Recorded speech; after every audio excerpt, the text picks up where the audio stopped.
ह्या तरिका टिकटक नचल्दा एकदम टेन्सन भयो। अब VPN लगाउँछु मजाले चल्छ। हो साच्चीकै VPN लगाउँदाखेरि त मजाले चल्ने रहेछ। एक सेकेन्ड, कतै यो VPN लगाएर तपाईहरुको जुन डेटाहरु त चोरी भइरहेको छैन VPN ले। VPN को मतलब बच्चुर प्राइभेट नेटवर्क हो। तर यो प्राइभेट नेटवर्कले तपाईहरुको प्राइभेट डेटाहरु जस्तै भयो as a photo, video, document, बैंकको पासपोर्ट, एटीएम को डिटेल सबै लगेर तपाईलाई भोलि नंगै त पार्ने होइन। यो कुराहरु यो चीजहरु तपाईको दिमागमा सोचिरहेको छ भने आजको यो भिडियो तपाईहरुको लागि हो। त्यसैले भिडियोलाई एक लाइक गर्नुस्। त्यसैगरी च्यानलमा नयाँ हुनुहुन्छ के हेर्दै हुनुहुन्छ यहाँ यस्तै खालको इन्फर्मेसन हुन्छ च्यानललाई सब्स्क्राइब गर्नुस्। अब लागौं भिडियो सुरु गर्न त। अब सर्वप्रथम त बुझौं VPN भनेको के हो। VPN भनेको मैले अघि नै भनिसके virtual private network. Private network भनेको मतलब चाहिँ तपाईहरु कुनै पनि सर्भिस प्रोवाइडर हुन्छ जस्तै भनौं न तपाई एनटीसी को सिम एनसेल को सिम युज गर्नुहुन्छ भने त्यो चाहिँ के भयो भन्दा सर्भिस प्रोवाइडर भयो। अब तपाईको मोबाइलको डाटा अन गर्ने बित्तिकै के हुन्छ भन्दाखेरि सर्भिस प्रोवाइडर भन्ने चीज हुन्छ। सर्भिस प्रोवाइडर भनेको मतलब चाहिँ तपाईको एनसेल भयो एनटीसी भयो दुईवटा सर्भिस प्रोवाइडर छ नेपालमा अथवा वाइफाई पनि छ। त्यो कुरा पनि तपाईहरुलाई म पछि नै भन्छु।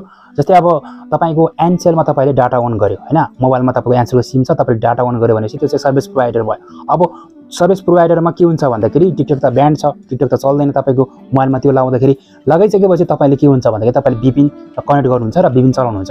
VPN भनेको मतलब पनि चाहिँ तपाई यदि नेपालमा हुनुहुन्छ भने पनि के हुन्छ भन्दाखेरि तपाईलाई युएसए अथवा अस्ट्रेलिया अथवा कुन पाकिस्तानमा रहेको बनाउने हो कि इन्डियामा रहेको बनाउने कि अझ एज अ कुनै देशमा तपाईलाई रहेको छ भने चाहिँ थोरै समयको लागि जानकारी गरिदिन्छ अथवा त्यो जानकारी तपाईलाई देखाइदिन्छ उता सर्भिस प्रोवाइडरतिर हैन। अब टिकटक भयो छुट्टै कम्पनी हो त्यस्तै गरी सर्भिस प्रोवाइडर छुट्टै भयो।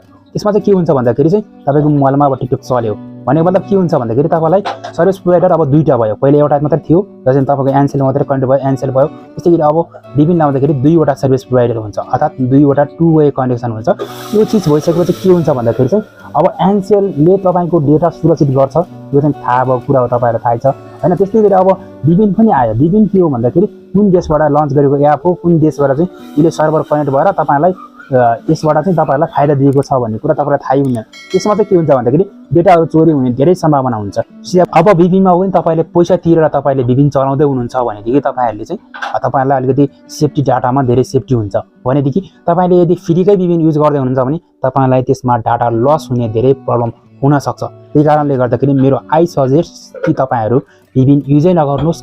यदि तपाईहरु VPN युज गर्नुहुन्छ भने एकदमै छोटो समयको लागि मात्र युज गर्नुस्। लङ टर्म सम्म तपाईले VPN युज गर्दाखेरि एउटै VPN तपाईले लङ टर्म सम्म युज गर्दाखेरि तपाईको डेटा कुनै न कुनै दिन चोरी हुने सम्भावना ज्यादा हुन्छ। तपाईहरुले लङ टर्म सम्म युज गर्नुहुन्छ भने के हुन्छ भन्दाखेरि तपाईहरु कुनै न कुनै दिन गएर तपाईले फेसबुक लगइन गर्नु होला कुनै न कुनै दिन गएर तपाईले मोबाइल बैंकिङमा तपाईले खाता लगइन गर्नु होला अथवा कुनै न कुनै दिन गएर तपाईले एटीएम बाट पैसा झिक्नु होला। तपाईको मोबाइलमा मेसेज आउँछ त्यो मेसेज के गर्छ भने VPN जसले लन्च गरेको छ त्यो व्यक्तिले समेत हेरिरहेको हुन सक्छ।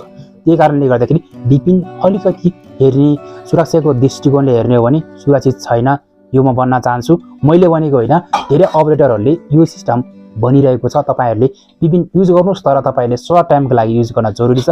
लङ टर्मले तपाईले युज गर्यो भने यसमा तपाईलाई धेरै ठूलो घाटा हुन सक्छ।